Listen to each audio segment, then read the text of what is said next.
Em 2026, os peptídeos se tornaram uma das tendências de bem-estar mais populares do mundo, com quase 328 milhões de dólares em peptídeos chineses entrando nos Estados Unidos só nos primeiros 9 meses de 2025. Uma lista de celebridades como Joe Rogan, os Biebers e Jennifer Aniston endossando, além de médicos do TikTok promovendo peptídeos nas redes sociais. Está claro que os peptídeos estão por toda parte, mas tão rápido quanto eles se popularizaram, as consequências também apareceram. De frascos falsificados contaminados com bactérias misteriosas, a casos de envenenamento por metais pesados, erupções graves, paralisia muscular e hospitalizações, fica claro que esses remédios milagrosos têm um lado sombrio.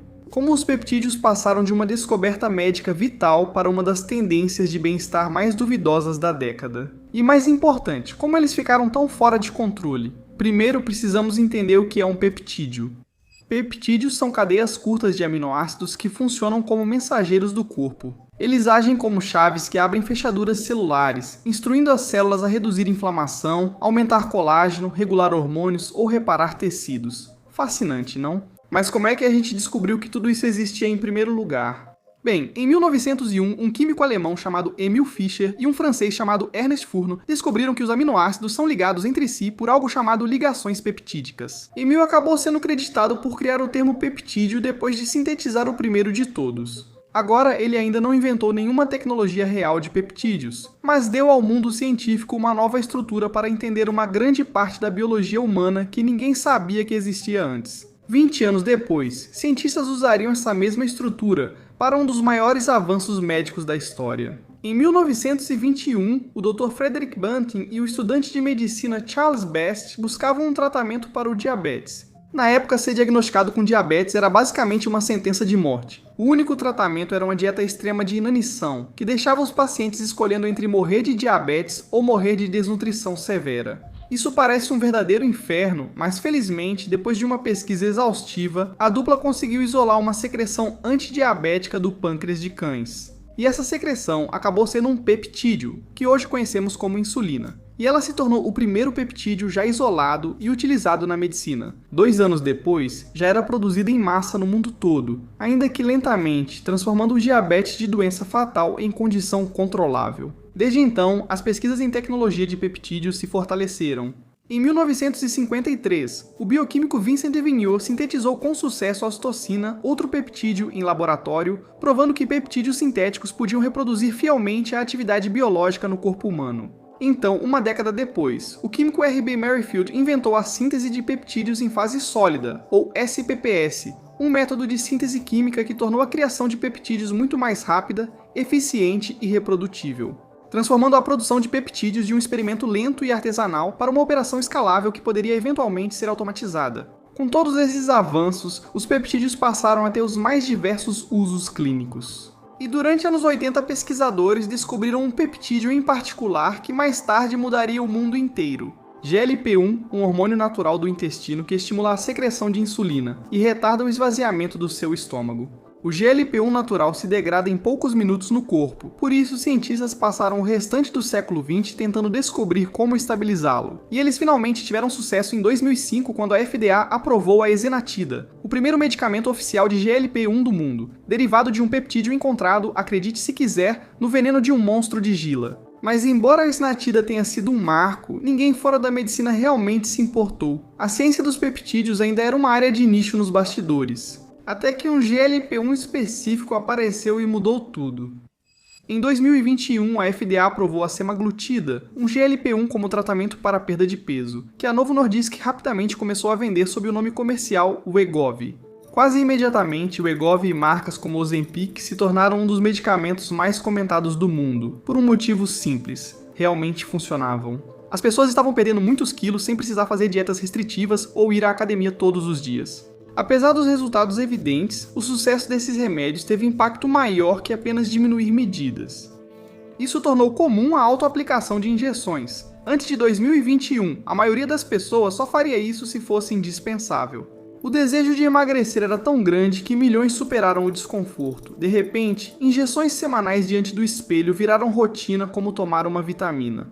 O fato de pessoas comuns se sentirem à vontade para aplicar injeções na própria barriga ou nas próprias coxas para emagrecer provou algo importante. As injeções tornaram-se um método viável e aceito de administrar medicamentos para o grande público. Mas o sucesso desse GLP-1 foi tão explosivo entre o grande público que as gigantes farmacêuticas que os produziam, principalmente a Novo e a Eli Lilly, simplesmente não conseguiam fabricá-los rápido o suficiente. Até 2022, a FDA foi obrigada a colocar tanto a semaglutida quanto a tizepatida, um peptídeo semelhante encontrado no Mounjaro e no Zepbound, em sua lista oficial de escassez de medicamentos. A maneira como a indústria médica lidou com essa escassez abriu portas para um dos maiores mercados de medicamentos não regulamentados da história moderna.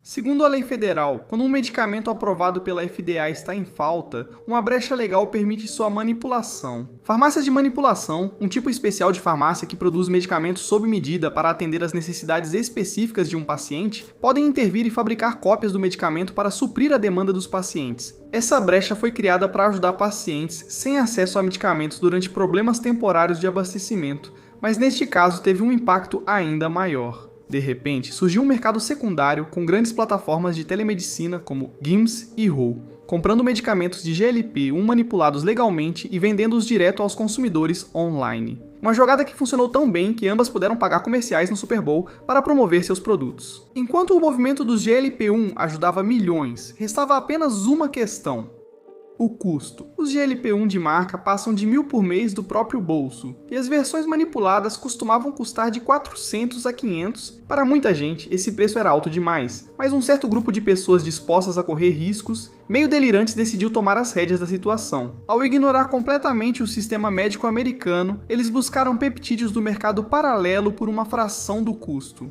E o que eles acabaram descobrindo não só economizaria dinheiro, isso daria início a uma tendência totalmente nova que ninguém esperava, e que acabaria saindo completamente do controle. Então, esses tomadores de risco delirantes eram trabalhadores de tecnologia do Vale do Silício. E eu sei que isso parece bem aleatório à primeira vista, mas esse tipo de pessoa se usando de cobaia para essas coisas até que faz sentido.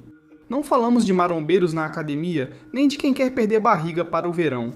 Estamos falando de fundadores de startups, CTOs e engenheiros, as pessoas que estão construindo as maiores empresas de tecnologia do mundo. E o que une todas essas pessoas é uma obsessão quase doentia por uma ideia: otimização. No Vale do Silício, há uma cultura focada em extrair o máximo de desempenho de si mesmo. Se existe uma maneira de dormir melhor, pensar mais rápido ou viver mais tempo, essas são as pessoas dispostas a investir dinheiro nisso sem pensar duas vezes.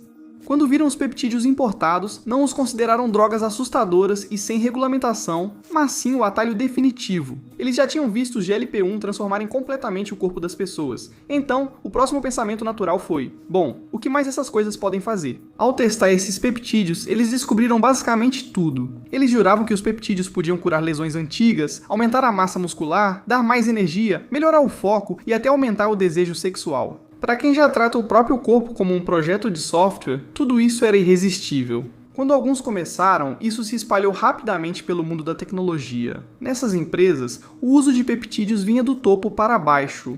Começava pelo CEO, depois outros executivos aderiam, e logo departamentos inteiros já estavam envolvidos. Em uma startup de saúde, os fundadores guardavam peptídeos na geladeira do escritório para que funcionários se injetassem nas nádegas no intervalo do almoço.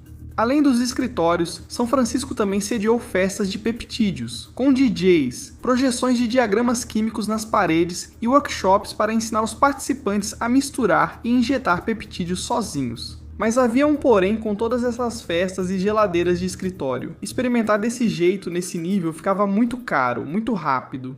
A forma oficial de obter peptídeos era por clínicas de bem-estar e spas médicos que cobravam caro, centenas a mais de $1.000 por mês. No extremo, um clube de saúde na Califórnia cobra $85 mil por associação para acesso ao menu personalizado de peptídeos.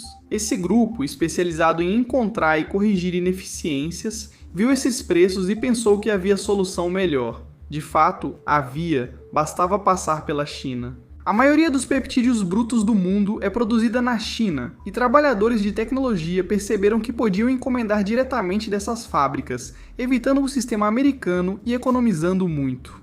Ao invés de centenas de dólares, um frasco podia custar só 10 ou 20 dólares para eles. A forma como essas pessoas buscavam e compravam os peptídeos chineses lembra um episódio de Black Mirror. Essas fábricas iniciavam com anúncios nas redes sociais, exibindo instalações modernas e freezers cheios de produtos. Ao clicar no anúncio, você era levado ao WhatsApp para negociar com o vendedor usando foto de perfil feita por IA. A escala dessas operações era insana. Um representante de vendas ofereceu casualmente a um repórter 10 mil frascos por R$ 13,50 cada um. Quando perguntada se daria conta de 100 mil frascos por mês, respondeu: sem problema, querido amigo. Uma terceira ofereceu 1 milhão de frascos mensais e disse já ter clientes americanos comprando essa quantia. Agora, neste ponto, você provavelmente está se perguntando como é que toda essa porcaria é legal de qualquer forma. E a resposta curta é: não é, mas tudo passa por uma brecha na lei. As fábricas chinesas rotulavam os frascos só para pesquisa. Enquanto ninguém denunciasse, esse detalhe mantinha tudo funcionando. Para passar pela alfândega dos Estados Unidos, os fornecedores mentiam na etiqueta e diziam que o pacote era, por exemplo, máscaras faciais filipinas. Você deve estar se perguntando se algum desses peptídeos era seguro para injetar, assim como os trabalhadores de tecnologia.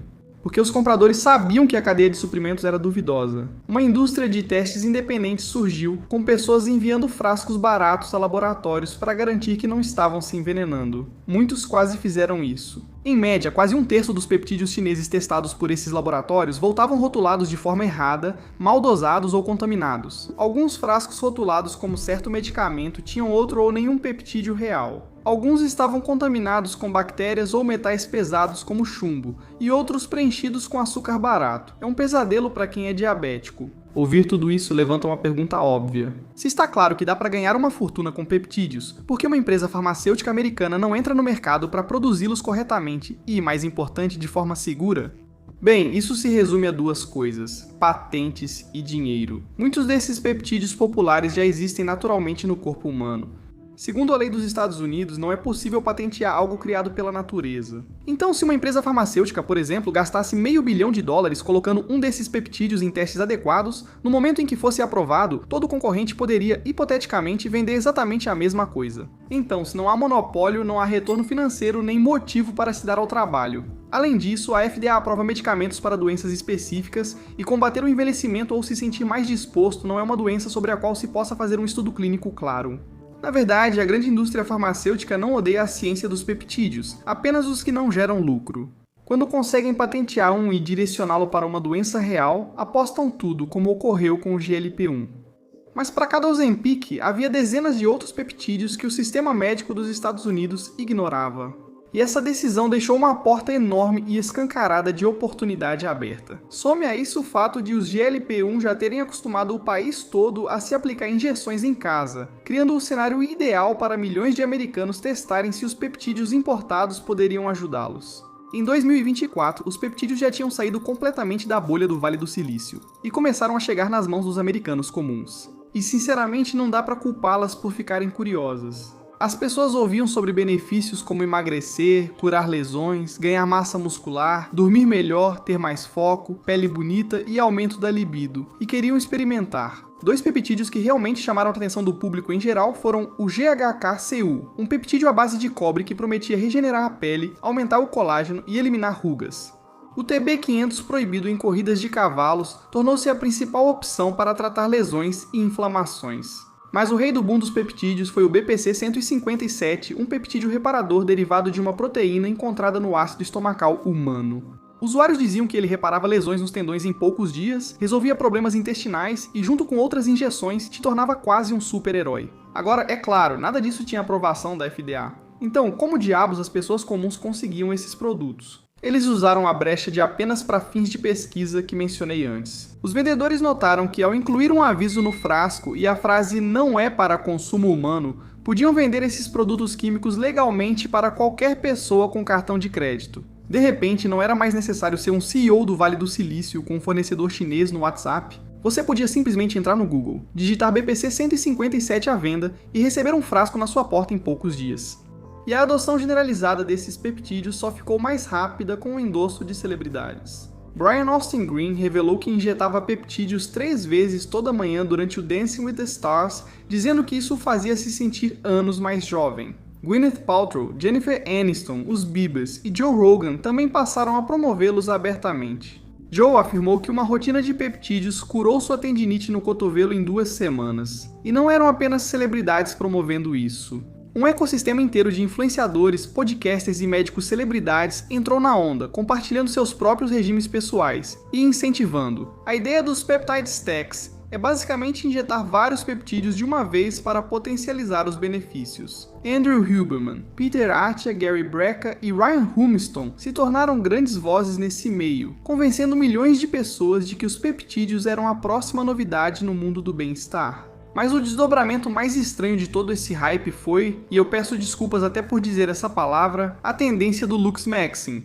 Se você não faz ideia do que diabos eu acabei de dizer, basicamente é uma subcultura de rapazes que são obcecados em aperfeiçoar matematicamente a própria aparência física. Na linha de frente desse movimento estava o influenciador de 20 anos Brandon Peters, conhecido como Clavicular Online. Ele passou a vender um curso de $39 americanos mensais, ensinando rapazes a mudar radicalmente seus rostos e corpos. Grande parte dos conselhos dele era combinar peptídeos para alcançar o visual perfeito. Agora, com o hype e a demanda crescendo, alguém precisava fabricar esses peptídeos. Foi aí que tudo ficou mais interessante. Lembra das farmácias de manipulação que mencionei? Aquelas que passaram a produzir medicamentos de GLP-1 na época da escassez? Essas farmácias estavam ansiosas para lucrar com a onda dos peptídeos. Veja, as farmácias de manipulação são principalmente regulamentadas pelos conselhos estaduais de farmácia, em vez da FDA, o que na prática significa que há muito menos fiscalização sobre o que elas realmente estão produzindo. Então, um monte de empreendedores percebeu que podia fazer parceria com essas farmácias, produzir em massa versões personalizadas de praticamente qualquer peptídeo que quisessem e vendê-los diretamente para os consumidores pela internet. Um ex-funcionário de farmácia de manipulação chamado Sam An confirmou isso, dizendo abertamente que o objetivo dentro desses laboratórios mudou completamente de ajudar pacientes para simplesmente tentar ganhar dinheiro rápido em cima das pessoas. As empresas de telemedicina também lucravam logo atrás dos laboratórios. Hims e Ho, que exibiram comerciais de medicamentos de GLP-1 manipulados no Super Bowl, agora lançaram suas próprias opções de peptídeos manipulados. E para vendê-los, investiram muito em anúncios nas redes sociais. Entre 2022 e 2024, os anúncios online para peptídeos não autorizados cresceram quase 8 vezes. E até 2025 a febre dos peptídeos não mostrava nenhum sinal de desaceleração. As importações de hormônios e compostos peptídicos da China chegaram a 328 milhões só nos primeiros 9 meses do ano, o que basicamente foi o dobro do que no ano anterior. Médicos e influenciadores do TikTok testavam injeções cada vez mais absurdas, como peptídeos Barbie e peptídeos sexuais para a noite do encontro, ganhando milhões de visualizações ao promovê-las. E como toda grande tendência prejudicial, elas começaram a aparecer também nas escolas de ensino médio. Então está claro neste ponto que os peptídeos tinham dominado completamente a cultura americana. Milhões de CEOs a celebridades e adolescentes passaram a injetar frequentemente substâncias químicas não regulamentadas e não testadas. Enquanto a tendência atingia novos patamares semanalmente, algo inevitável estava prestes a acontecer. Quando muitas pessoas começam a se injetar substâncias misteriosas, era questão de tempo até as consequências surgirem. O primeiro grande problema desses peptídeos não regulamentados era o que médicos alertavam desde o início: risco de câncer. Muitos peptídeos populares atuam estimulando fortemente o crescimento de tecidos e a formação de novos vasos sanguíneos. Embora isso pareça ótimo ao tentar curar um tendão rompido, o corpo não distingue o tipo de tecido que cresce. Se um usuário tiver um tumor adormecido sem saber, o que é mais comum do que parece, esses peptídeos podem funcionar como fertilizante, alimentando e acelerando o crescimento desse tumor. O mais assustador é que você pode nem perceber que isso acontece com você por décadas. Médicos afirmam que pode levar 10 a 20 anos para entendermos totalmente os efeitos desses produtos químicos chineses nas pessoas a longo prazo. Então, basicamente, uma geração inteira de pessoas agora pode estar se destruindo lentamente e nem perceber, mas isso é só questão de longo prazo. No curto prazo, os efeitos colaterais foram evidentes. Usuários relataram erupções cutâneas graves pelo corpo todo, visão turva, dormência sem explicação aparente, ansiedade debilitante e depressão. Uma mulher de 40 anos que estava combinando BPC e GHK relatou que isso desencadeou o que parecia ser uma segunda puberdade, dizendo que de repente ficou musculosa e com seios maiores. E se você estiver abusando de peptídeos específicos do hormônio do crescimento, pode desenvolver uma condição chamada acromegalia, que aumenta permanentemente e de forma irreversível seus ossos, cartilagens e órgãos internos. E esses não são apenas riscos teóricos. Pessoas estão realmente indo parar em hospitais por se injetarem. Em julho de 2023, 2 mulheres em um festival anti-envelhecimento em Las Vegas receberam injeções de peptídeos em um stand. Em minutos, ambas tiveram línguas inchadas, taquicardia e graves problemas respiratórios. Ao chegarem ao pronto-socorro, uma já havia perdido o controle dos músculos do pescoço e a outra precisou ser entubada. E como se isso não bastasse, os peptídeos chineses com rótulos errados, doses inadequadas e contaminação foram comprovadamente péssimos para você. Testes em vários lotes desses frascos estrangeiros mostraram peptídeos contaminados com chumbo e endotoxinas bacterianas, fragmentos de paredes celulares que indicam produção em ambiente sujo. Mesmo quando as fábricas chinesas testavam seus produtos, os dados frequentemente eram sem sentido. Marina Duque, especialista em testes moleculares, visitou um laboratório em Pequim e viu técnicos usando equipamentos altamente sensíveis de forma errada, gerando dados muito imprecisos. Quando ela perguntou para quem eram os dados, disseram que era para uma empresa local de peptídeos. Mas apesar de assustador, isso não reduziu a procura pelas injeções. Um monte de gente ainda usa essas substâncias hoje. O que acontecerá com essas pessoas no futuro? O mercado global de peptídeos já vale mais de 50 bilhões de dólares. E esse número deve quase dobrar na próxima década. O porém é que quase todo esse dinheiro está sendo movimentado por medicamentos à base de GLP-1 aprovados pela FDA, como Ozempic e a Zepbound. A Big Pharma ainda não quer financiar pesquisas sobre outros peptídeos de bem-estar populares, como o BPC 157, pelos mesmos motivos já discutidos. Então isso significa que a FDA precisa intervir e tentar regular esse velho oeste dos peptídeos, algo que ela já tentou antes. Em 2023, eles proibiram as farmácias de manipulação de produzir 14 dos peptídeos mais populares, citando sérias preocupações com a segurança e riscos de câncer.